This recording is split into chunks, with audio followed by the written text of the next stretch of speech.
At Arizona State University, we've made online education better, smarter, and more personalized so you can go further in your aspiring field. I decided to pursue medicine once I realized that ASU did have the online program for biological sciences. You're still required to learn the same curriculum. You're still being tested on the same content that anyone would be tested on in person. The comprehensiveness of the program prepared me so well for medical school. Explore over 300 programs at asuonline.asu.edu. You just realized your business needed to hire someone yesterday. How can you find amazing candidates fast? Easy. Just use Indeed. Stop struggling to get your job post seen on other job sites.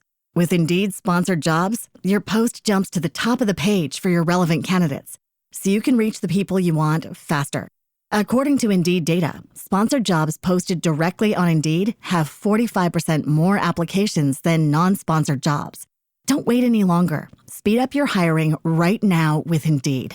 And listeners of this show will get a $75 sponsored job credit to get your jobs more visibility at Indeed.com/kidsandfamily. Just go to Indeed.com/kidsandfamily right now and support our show by saying you heard about Indeed on this podcast. Terms and conditions apply. Hiring? Indeed is all you need. Welcome to Let's Talk Midlife Crisis. I'm Ashley. And I'm Tracy. We're your go-to hosts for all things midlife, menopause, and moments of pure mayhem. And today we have John with us, author, podcaster, and co-host of a podcast, and entrepreneur. Hi, John. Welcome. Well, thank you very much for having me. Looking forward to this conversation with all of our midlife friends. Yes. Midlife and third chapter, as we were just talking about. I think I'm pushing that third chapter myself, and but while I can, I'll consider myself a midlifer. So you were telling us earlier that you do some pretty intense weightlifting.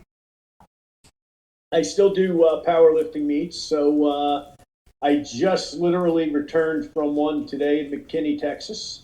So where do you live? Where are you located? I'm in Richardson, Texas, just north of Dallas. Okay.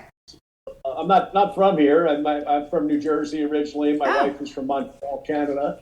So we're kind of an international couple, but we've lived here. We raised our kids here, so we're kind of Dallasites, but Texans. I'm still a fan of the New York sports teams, but I've lived here a long time, so I kind of qualify as a Dallas guy now. Yeah. Okay. I didn't mean to cut you off. I was just curious where you were. So yeah.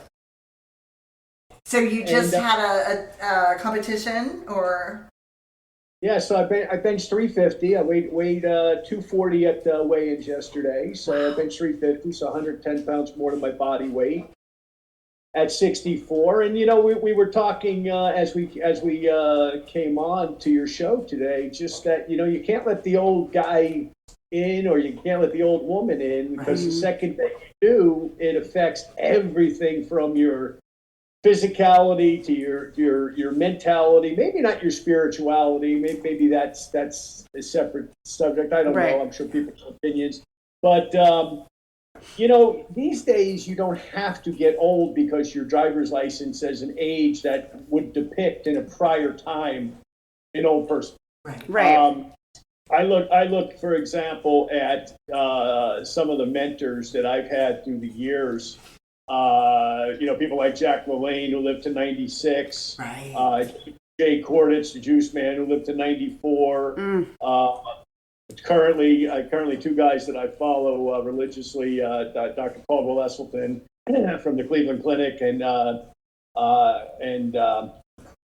Dr. Campbell from Cornell, who are both in the early 90s. These guys are still out giving seminars around the world to thousands of people, hopping on airplanes, renting cars, going to hotels, et cetera, et cetera. So, when I look at those people, those are my role models. When I look, in the gyms that I go to, and I look at some of the older people, and I just say, that's how we're supposed to continue, as opposed to the people who say, well, I'm a certain age, so therefore I'm going to stop my exercise routine. I'm going to stop eating right. I'm just going to give into all of those notions. And unfortunately, or fortunately, I guess I should say, our longevity is affected by what we eat and what we do. If we move the body continuously, we can live a long time. There's so much proof of that, so much evidence by science to support that. Right, and I'm a firm believer of that as well. Yeah, I mean, our bodies are not made to sit around.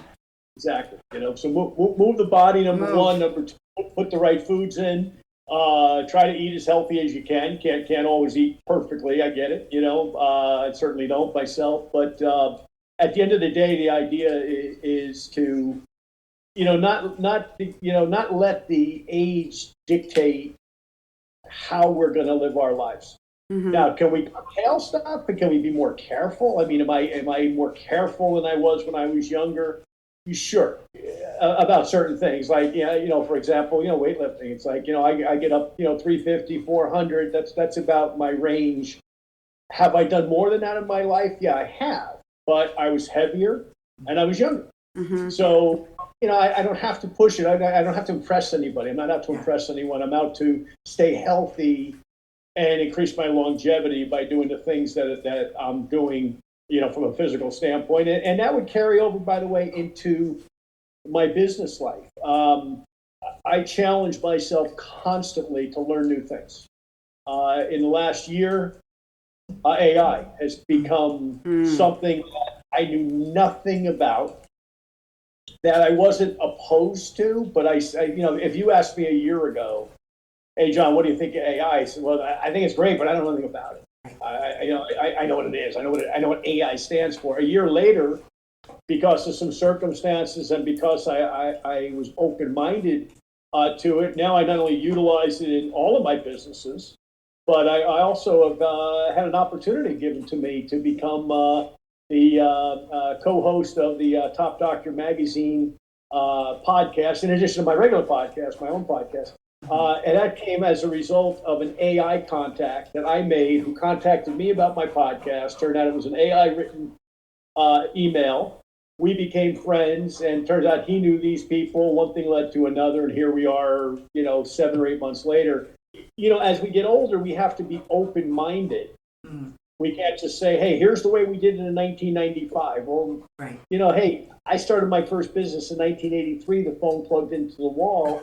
My phone's in the other room, but today I have a phone that I can launch a space shuttle with, right? Yeah. I mean, and it really is. There's more technology in your iPhone than what the space shuttle was originally sent, out into space with. So, things are evolving in a fast way, in a good way. If we're open to them, we can take full advantage of it.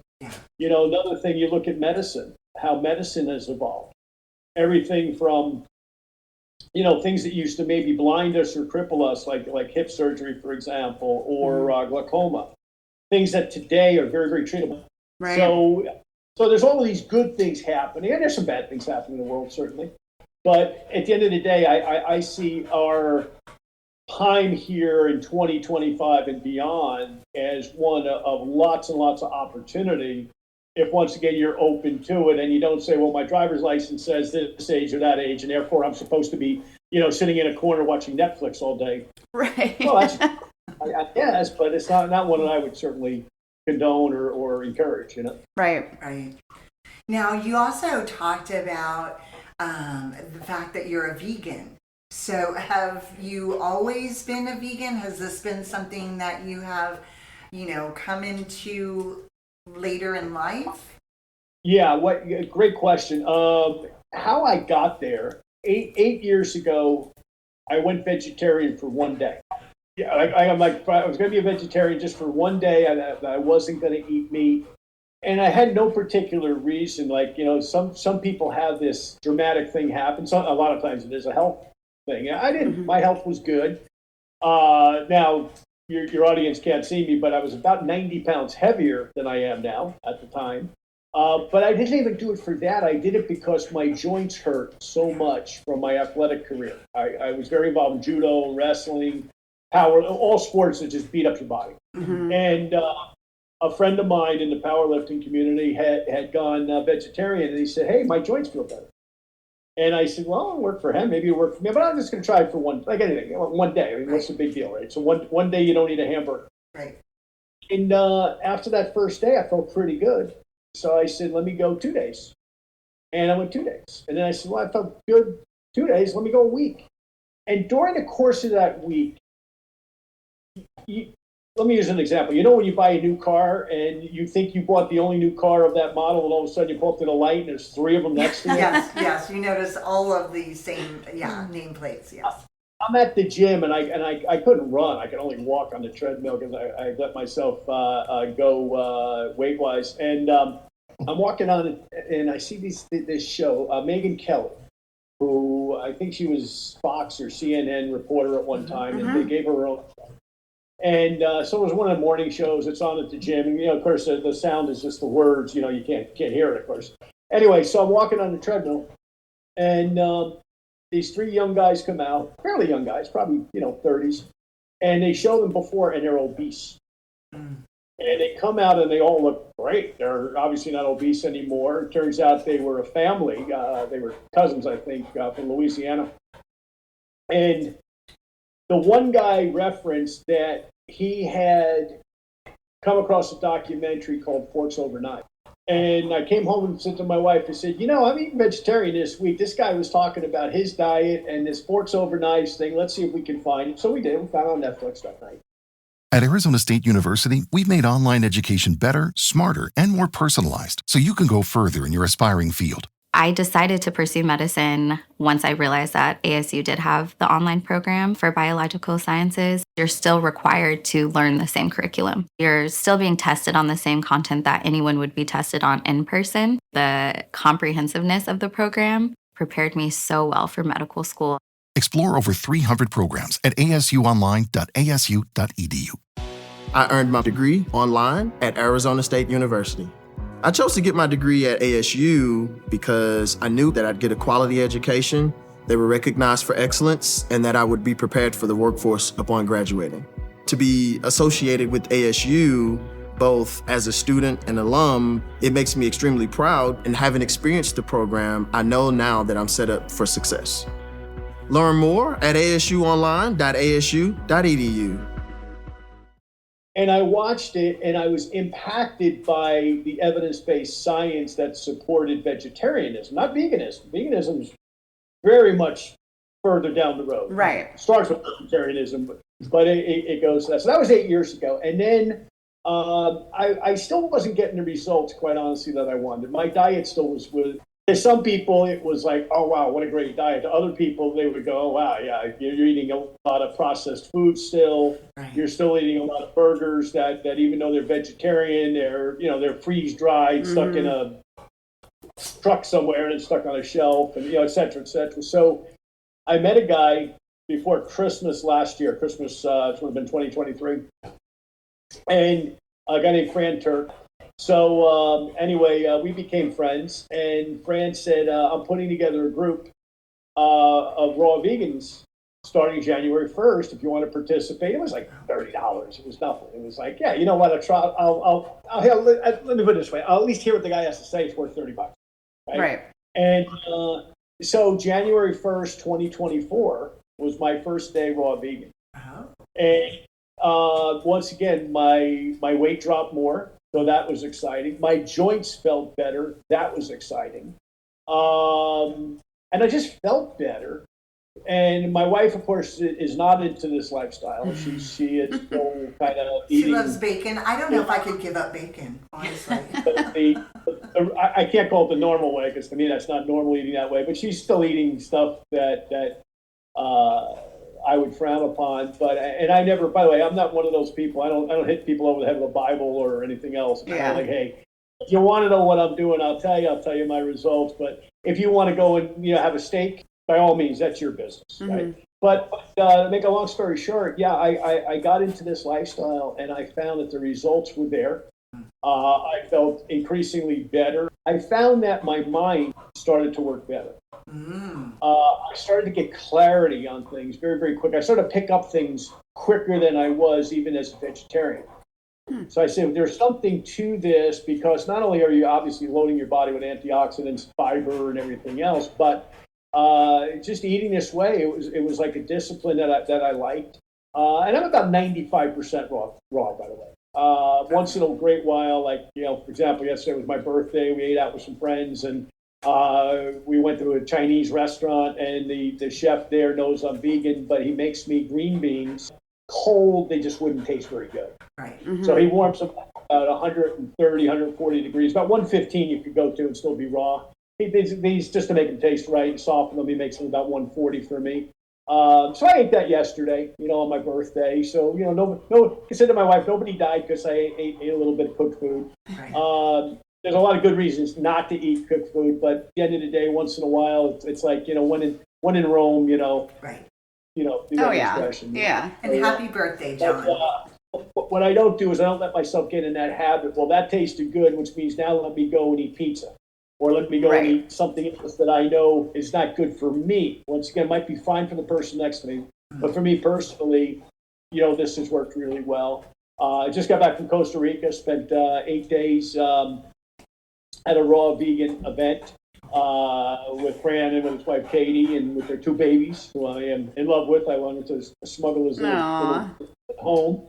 9 months old, adorable little boy. Anyway, so those are the type of things that I'm spending my free time doing now. But to me, it's an evolutionary process that I'm always need to be learning. I don't just do things for fun. I do things because there's something I'm going to learn, something I'm going to pick up. And there were 8 or 9 other people at this event, many of which have been raw vegan for many years. So, you pick their brains, what's their experience been, sometimes they fall off the wagon with it. If they do, how do they get back on the wagon, so to speak? It's like AA for raw vegans, Yeah, definitely a lifestyle. Yeah. I think, you talked a lot about, the mind and the clarity, and even earlier we talked about mindset. I think that is such a huge part in staying healthy, because mental health is just as important as physical health. And a lot of times, and I've expressed this on our show several times, physical activity is very crucial for my mental health. Stimulating and right. endorphins. And for me, it's kind of a therapy. It's a way for me to kind of just, okay, I feel better. It doesn't work for everyone. Right. Things that make you feel better. Right. Eating well makes you feel better. Right. Exercising makes you feel better. And we've talked about, you don't have to be lifting crazy weights. You can just go for a walk every day.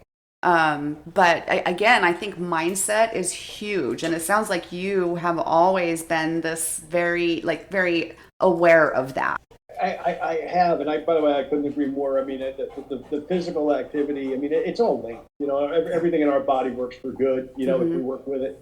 But the mindset has been the thing for me that really has appealed to me, because it carries over to everything that I do. Everything from exercise and business, but it carries over to my spiritual life, carries over to my social life, carries over to my marriage. I have had a good impact on my wife, by the way. She has made a lot of adjustments. She actually came to the raw vegan event thinking she would die from not having coffee. And that ladies, you're both going to hate me. You're going to love your husband so much more when I tell you this. I go to Costa Rica, and I do not know. I did know, but I didn't. I wasn't conscious of it. It's one of the coffee growing capitals of the world. Oh, yeah. Every kind. And I'm like, here's somebody who loves coffee who's not going to be able to drink coffee for 8 days. Wow. So the first day we were there, we didn't start the next day. So she did have a cup of good Costa Rican coffee, but and then she had to do it out, But after the 3rd day, she said, "I feel great." Yeah. I said, "Well, caffeine is addictive too. It's not to the level some of these other things are, but there's a reason why. We've got, Starbucks and Tim Hortons and all of these huge coffee chains around the U.S. and Canada, because people are addicted. Yeah. And, once again, if you have a cup of coffee, am I telling you're going to, drop off the planet? No, of course not. But if you have 4 of them, well, you might want to look at what you might be doing to your heart. Right. And how you feel. Try a day of not doing that and see the difference in how you feel. I've actually never acquired a taste for coffee, so I've never been a coffee drinker. But it's not that I don't do bad things in my diet. to substitute for that, I drink soda, which I don't know if that's worse than coffee, but definitely I know it's not good for me. So Yeah. yeah. I'm a big coffee drinker. Yeah. And I've never had an energy drink either. I just think there's nothing good that can come from that. And to your point about having a heart attack, I honestly think if I drink one, it might give me a heart attack. Right. I was at brunch with someone a couple of years ago and had ordered a drink, and I didn't realize it had cold brew in it. And I came home, and honestly, I thought I was going to die. I literally thought I was going to die. I didn't know what was happening to me. My heart was racing. I couldn't get off the toilet.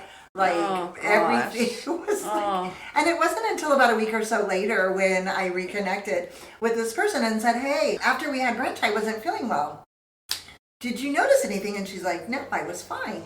And then we realized that it was a cold brew. And that's pretty strong, isn't it? Apparently. Okay. So for somebody that's never had coffee, to go from that to having cold brew, but literally for the rest of that day, I didn't know what was wrong with me. And I thought I was going to stroke out or something. Oh my gosh. Because it was just crazy. That's terrifying. So, anyway, yeah.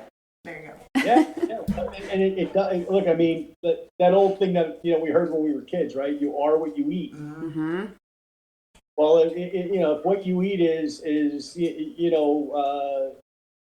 heavy duty food for breakfast, a bunch of meat and everything else, and you clog up your colon, and then at lunch you go to Mickey D's or something else, and you have a burger, you clog up your body more, and then for dinner you've got 3 pounds of pasta with Italian bread and butter. Your body's not going to work very good. You get away with that when you're 20 maybe, or 25, maybe even 30, and maybe the odd person a little bit older. But the reality is, at some point, you've got to give in to giving your body what it actually wants, which are water-laden foods, which are your fruits, okay? Your vegetables for what they represent in terms of nutrition, and you got to give your body the right hydration. We're 70% water. So at the end of the day, we're water. We're not coffee. We're not soda. We're not tea. We're not these other things. Now, once again, if you enjoy whatever, so be it, because we're still getting out of here in a box or an urn. Exactly. But don't rush it, is my point. Yeah. And you can feel great at any age. I feel better at 64 than I did at 50. I can tell you that. Wow. Between my diet, my exercise, and probably my attitude to some degree.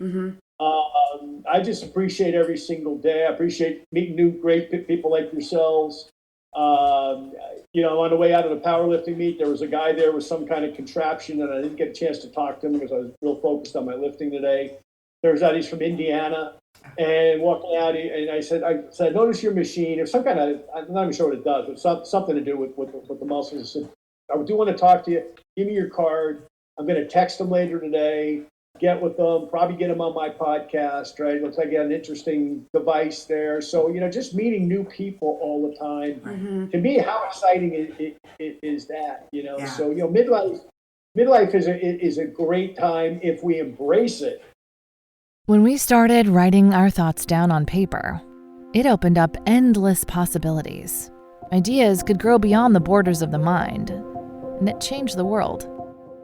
Somewhere along the way, we lost touch with paper, distracted by devices made for every purpose except for thinking and focus. On edge, waiting for the next notification. But what if new technology didn't pull us away from paper, but brought us closer to it? Listen. That's not paper. It's the sound of the new Remarkable Paper Pro, rewriting the future. A paper tablet with a true color ink display, gentle reading light, and unheard of tactility. With digital features for taking notes, thinking, and organizing, without any distractions. Paper is about to change the world again. Get your paper tablet at remarkable.com today. Now, the downside is we are getting older, and our bodies are going to break down, and there are things going to happen. I mean, I'm going through right now 3 friends that have unfortunately serious forms of cancer, and that's a hard thing to see that in your friends and your family. you pray for them, and they're all getting good medical care and everything else. But my point is that's a harder thing for me. That's the hardest thing about getting older. I think is when we just recognize, hey, not everybody's going to be here. We may not be here, but at the end of the day, a lot of people we care about aren't going to be here. Right. So. But to that point, I think diet has also helped those with, severe stages of cancer in the past. You hear that a lot. You do hear that a lot. I mean, it couldn't hurt at that point, but so maybe even sharing some of your insights into diet might be something that would help people. Absolutely. Well, I mean, look, the best thing you can do is, folks, honestly, get off the meat. Okay, there's nothing good in meat. I'll just tell you that. I mean, it's loaded with a lot of chemicals. The animal, before they're slaughtered, realizes it. All right, they're sentient beings. And a sentient being realizes that there's something happening that is not really good for them, and all of a sudden they're slaughtered. All of that angst and anxiety goes back into their body that you're then going to consume. So that's number one. I would say number two, if you want an education on this stuff, go watch Forks Over Knives. Okay, that's good. We'll put that in our there's links, a lot of our show links. Here's another guy I tripped across. We all know Baskin & Robbins, right? The great ice cream place, right? We all grew up, 31 flavors. I think I even worked there when I was a kid. So long back there. I think I did work. I didn't last long, obviously. I didn't make a career of it. But the Robbins, they were brother-in-laws or cousins. I forget Baskin & Robbins, but the two guys that started that company. But Robbins' son, John Robbins, wrote the book Diet for a New America about 40 years ago. Wow. Now here you're going to inherit a I don't know how big Baskin Robbins is, but they're big. I mean, it's probably $1 billion company. And I believe he was the only child. I may not be right about that. But anyway, so John was going to inherit the company, and he met a woman while he was in college who turned him on to nutrition. And I'm not even sure if she knew who his dad was, But long story short, John Robbins writes that book, Diet for New America. And I'm saying 40 years ago. It might be longer than that. It's a long way back. And anyway, needless to say, he doesn't go in the ice cream business. And he tells his dad, look, you know what, you're not helping people. You're making them sick. I know you don't want to. Ice cream's happy. It's fun, right? I mean, we all grew up with it. Right. But so the father starts having some cardiovascular issues, winds up going to his cardiologist, who recommends him to read a book called Diet for a New America by some guy named John Robbins. Wow. Now, I don't know when he connected the dots that his son, who at that point was alienated from him, they weren't speaking to each other, had written this breakthrough book, for example.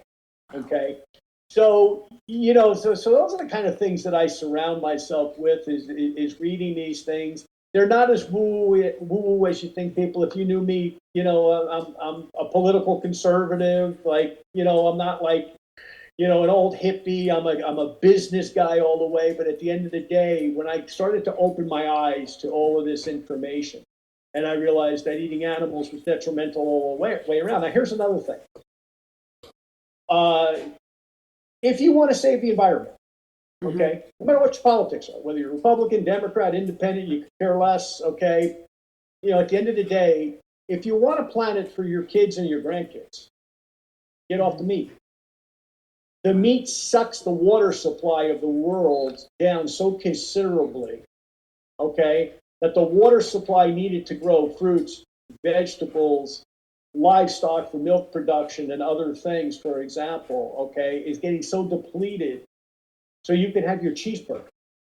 Wow. I never thought of it that way. Yeah, now if you care about the future, and I do, I've got a 20-year-old, a 21-year-old, and a 30-year-old. And I'm not a grandfather yet, but I hope to be here in the next few years. We have 3 children too. Yeah. I mean, I want them to have, opportunity, but I also want them to have as healthy a planet as possible, So once again, I didn't have a solar plexus moment. I didn't get hit in the head. I wasn't riding on a horse somewhere and a lightning bolt hit me and said, "Stop eating me." It was one of those things where it just happened. By the way, I live in Dallas. I don't know if you ladies have been to Dallas, but my mom grew up in Houston. Cattle capital of the U.S. Yeah. Same place. I mean, this is cattle culture all the way. Yeah. Okay. We're not doing any favors. Last night, my wife and I went to the movies, which we rarely do, but we went to see this great new movie that Neil McDonough has done, and he wrote it called Rodeo. And it's fictional, but it's about an older man that goes back, rides in the rodeo to help save his grandson's life. And it's a nice story. We come out of there, and we notice a woman and her kids with little piglets selling the piglet. So I said to my wife, I said, I got to stop. I mean, I gotta pick up a piglet. So I picked up this little piglet. He was about this big, and I started petting him under his chin, and he fell asleep in my arms. Oh. Now that is a sentient being. So I put on Facebook this picture, and I said, folks, you wonder why I went vegetarian, okay? This little guy, I don't know this little piglet. He doesn't. I've got 4 dogs, 4 cats, but anyway.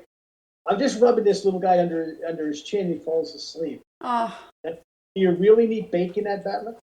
Okay, now you're making me feel bad, John. and I'm just saying, and I started realizing that these animals were sentient beings, that they had moms and dads too that loved them and cared about them, right? And once again, I mean, I'm like I said, I mean, if you met me politically, you think, wow, this guy's into all of this stuff. It's like, yeah, I have opinions there for different reasons that we won't bore your audience with. Everybody's got their politics.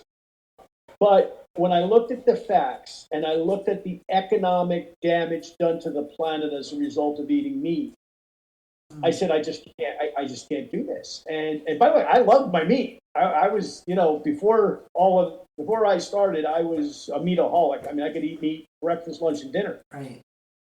And because I've been involved in sports, and all power sports, it was always protein, that was part of the whole macho thing. And I'm in Dallas, Texas, and a steak has to be hanging over the side of the plate, or it's not big enough. And so for me to give it up, it was a big deal, and I shocked the heck out of a lot of people when I did it, and they figured it was temporary. But the more I found out, it was like I would never go back. I couldn't go back for ethical, moral reasons. At the end of the day, though, it was like, as you get to know those animals personally, just say like, hey, there's no, somebody really need bacon that badly? This is a sentient little animal that if your kids or grandkids had this animal, they would love this little animal to be in their lives. Yeah. You would not do that. Now, remember, we would not, as Americans, we would never do that to a dog or cat. Oh, no. In a million years, you would not eat your dog or cat or your neighbor's dog or cat. You just wouldn't do it. Despite what Donald Trump says. People, they're not eating dogs and cats. Okay? Maybe they are somewhere, but for the most part, everybody loves your dogs and cats. Every dog in our neighborhood I know on a first-hand level. Okay, I walk around, oh, yeah, there's so... I don't know the people's names, but I know their dogs. You know the pets. Probably not good, but my point is, okay, we would never do that to a domestic pet. Yeah, true. It's true. Very true. So, John, what's the name of your podcast, and where can our listeners hear more from you and engage with you more?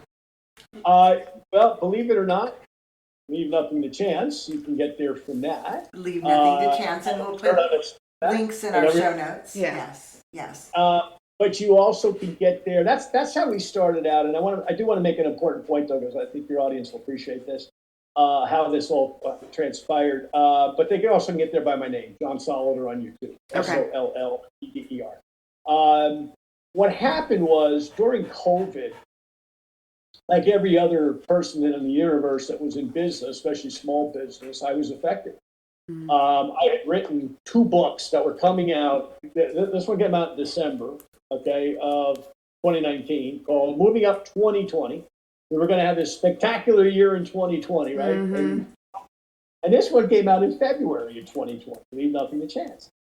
And all of a sudden, I had to do 2 things. The first one being pivoting. Okay, and for your audience, especially because we're talking to people here where, most of us are at least over 50, right? Mm-hmm. Pivoting, think of it like basketball, okay? You got your back to the rim, teammate comes down the court, he throws you the ball, you've got to pivot on your foot, obviously, to turn around to face the basket. Well, that's kind of what I had to do. I've got these 2 books coming out. All of a sudden, I'm supposed to be in 60 cities over the next year with my regular business, my network marketing business, where, I would do my network marketing business. And, oh, by the way, I've authored 2 new books. And, you bring 100 books with you and sign them for whoever, and then everybody else go to Amazon. Well, that opportunity no longer existed. Right. Yeah. So I had to pivot. So a friend of mine in California said, why don't you start a podcast? And I knew what a podcast was, but I had no idea how to start one. So we hired a company, and we did it under the Leave Nothing to Chance banner for a few years. And then we finally just said, you know what, we can just do this ourselves. We'll get Opus clips and everything, and probably like you ladies do. And, we can do most of this ourselves. We don't need to pay somebody to do it. But so the podcast still exists as we speak. And then the second word, so the first word is pivot, okay? Be willing to pivot as you get older, okay? And sometimes that pivot's forced on us. I didn't create it, certainly, but I had to pivot because otherwise nobody was going to know my books were even out there because I had no way to talk to them. Right. Now, where does the agility come in? Think of agility as the ability to move sideways or backwards and forward, right? And I'm doing that with my hand, not realizing people aren't going to see me. But you're looking like the Pope right now. I do that as well. Okay. But think about agility this way. Agility in terms of how you think. And we talked about this a little bit earlier. A year ago, as I said earlier, I was not an AI guy, okay? I wasn't against it, but I'm not a technology guy at all, okay? I'm a sales guy at the end of the day. But I said, you know what? Okay, this is where we were at some 20 years ago when Bill Gates made the statement that there were 2 types of businesses. There would be those that would be on the internet and those that would be out of business. And I said, I think AI is going to be along those same parameters. It's going to be businesses that say, hey, I'm going to use this to the best of my ability, where it fits, because it doesn't fit for everything. Mm-hmm. But where does it fit? So about a year ago, I became open to it, started to read about it. I got a good friend who's an electrical engineer. I was asking him about it. My son is studying an electrical engineer. I was asking him about it, reading about it, like everybody else was. And a few months ago, I got an email from a guy who's actually calling me right now on my watch, a guy in Las Vegas, about my podcast. And now you got to follow this, all the moving parts of this story. I get this email telling me how great, wonderful I am and how smart I am and how pretty I am. And I'm like, well, the guy after you guys hasn't seen me because he wouldn't have the pretty program. But anyway, I said, I'm going to respond to this guy's email. And I did. And when I did, he eventually leveled with me. He said, hey, that email wasn't written by me. It was written by AI. Oh, okay. And I don't know whether to be offended or flattered, but, I'm like, okay, fair enough. I interview him on my show, like you guys are with me today. And we become friendly. And out of that relationship, now remember, AI caused that. Without that AI email, I don't meet this guy. I don't interview him. We don't become friendly, right? Turns out he had some health problems. There's a health product that I represent that I sent to him. He had some good results with it. And anyway, long story short, by Christmas, he introduced me to the publisher of a magazine called Top Doctor Magazine. Now, this is the second leading magazine that goes to the medical industry in the world, or in the United States. It goes to like 600,000 doctors or some crazy number like that. And so I meet the publisher. I wind up through lots of conversations getting the guy who now owns my company on the cover of the magazine. Big deal, by the way. Only 12 of these a year. Very big deal. Bobby Kennedy was on 2 months before the owner of the company, okay, to give you some context. So anyway, because of that relationship, now we're going to wind up being the Chris and I, the guy that I met through AI, we're going to be the co-chairs of the Top Doctor podcast, right? So here's my point about agility. If I was not willing to listen to something that was AI related, if I just said, hey, this guy contacted me through AI, yeah, I had an interview and that's the end of the conversation, goodbye. Instead, because I built a relationship, because AI, the robot, got me and another human being in contact, we got to the point where we've done business together now, okay? And because of that, it opened this particular door, and there's other doors being opened. Likewise, I've met other people now via AI from a whole different series of events that we probably don't have time to get into right now, but that I've met through AI that are opening all sorts of business doors in my life at 64 years old. Wow. That's awesome. But I was agile enough to say, let me be open to it. Don't have to understand it all. And here's the thing, folks. Don't let AI scare you. You only have to understand what it does for your particular business. You don't have to understand how it works. Here's what I can tell you. It'll save you a heck of a lot of time. Oh, absolutely. We know that. Great advice, John. And all your podcast links, your books, as well as your new co-host opportunity will all be in our show notes for our listeners. And we really enjoyed having you on our show today, John. It's been a great pleasure. So thank you so much. Thank you so much. And by the way, you're the first man that's been on our show. You're that's the really first exciting male for that us. We've had on our show. So. Yeah. It's you just look at the demographics on what you're doing. I mean, it's 63% of the population in the U.S. here are people over a certain age. Yeah. Right. And we weren't trying to do it. It just ended up organically working out that way. But we just thought we'd let you know. But thank you again for being on our show today. Looking for... You guys are doing a great job. You're doing a great service to people by educating them on all these different subjects. Thank you. So, thank you so much. Impressed I am with your show, frankly. So thank you again. Well, that wraps it up for today. Thanks for joining us on Let's Talk Midlife Crisis. We hope you got some laughs, a little inspiration, and maybe a few new ideas. If you loved today's episode, hit that subscribe button so you'll never miss an episode. And hey, share the love. Send this episode to a friend who could use a good laugh and some midlife wisdom. Connect with us on social media at Let's Talk Midlife Crisis and let us know what's on your mind. We love hearing from you.